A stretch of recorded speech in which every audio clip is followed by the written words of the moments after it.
ಕಂಡೆನು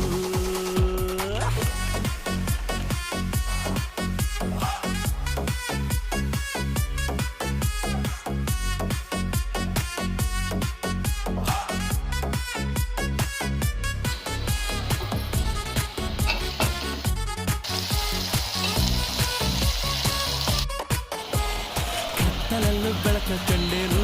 ನನ್ನಾಣೆ ನಾನು ಮತ್ತಿನಲ್ಲೂ ಸುಖ ಕಂಡೇನು ನಿನ್ನಾಣೆ ನಾನು